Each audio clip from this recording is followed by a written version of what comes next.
ఆనాడు 69 తెలంగాణ ఉద్యమం ఈ ఖమ్మం పాల్వంచ నుంచే మొదలై ఆనాడు మీ బిడ్డ రవీంద్రనాథ్ అనే వ్యక్తి మొట్టమొదట తెలంగాణ ఉద్యమం కోసం పునాదులేసి జై తెలంగాణ నినాదాన్ని ఈ ప్రపంచానికి వినిపించిన ప్రాంతం పాల్వంచ ఖమ్మం జిల్లా.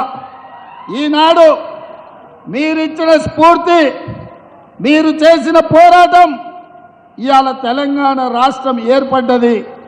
ఏర్పడ్డ తెలంగాణ రాష్ట్రంలో నేను నిశితంగా గమనిస్తున్న ఖమ్మం జిల్లాను 2014, 2018, 2023 మూడు ఎన్నికల్ని నిశితంగా గమనిస్తే ఈ ప్రాంత ప్రజలు ఎంత చైతన్యవంతులో, ఎంత విలక్షణమైన తీర్పిస్తారో, ఒక మనిషిని దుర్మార్గుడు, దుష్ట ఆలోచన ఉన్నవాడని అందరికంటే ముందు ఎట్లా పసిగడతారో మిమ్మల్ని చూసి నేర్చుకోవాల్సిన అవసరం ఉన్నది. 2014లో బీఆర్ఎస్ పార్టీకి ఒకటే సీట్ ఇచ్చిండ్రు, 9 సీట్లు ప్రతిపక్షాలకు ఇచ్చిండ్రు. 2018లో బీఆర్ఎస్కు ఒకే ఒక సీట్ ఇచ్చిండ్రు.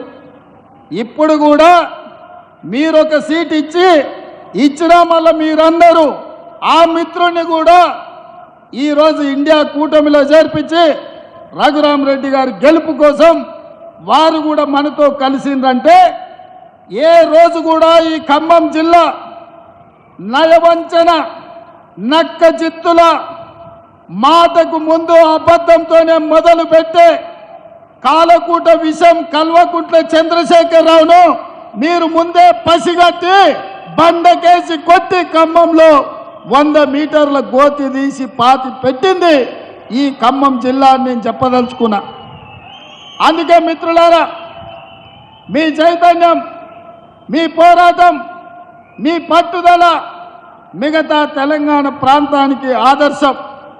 మా మిత్రుడు బట్టి విక్రమార్క గారితో నేను అప్పుడప్పుడు అంటుంటా, నవ్వుకుంటా, అయ్యా నాయన ఎవరితోనైనా పెట్టుకోవచ్చు కానీ మీ ఖమ్మం జిల్లా వాళ్ళతో పెట్టుకోవద్దు.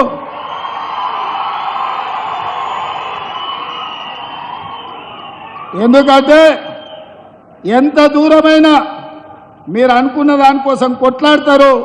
అందుకే నేను ఎప్పుడు కూడా ఖమ్మం జిల్లా రాజకీయాలలో ఎక్కువ తల దూర్చకుండా దగ్గరగా ఉన్నట్టే ఉండి దూరంగా ఉండి నమస్కారం పెడుతుంటా. ఆనాడు వైఎస్ రాజశేఖర రెడ్డి గారు ముఖ్యమంత్రిగా ఉన్నప్పుడు కూడా ఢిల్లీ పెద్దలు చెప్పిండ్రు, ఉమ్మడి రాష్ట్రంలో 23 జిల్లాలు ఉంటే నువ్వు 22 జిల్లాలకే ముఖ్యమంత్రివి, ఖమ్మం జిల్లాలో మాత్రం ప్రతి కాంగ్రెస్ పార్టీ కార్యకర్త ఒక ముఖ్యమంత్రి ఉంటాడు,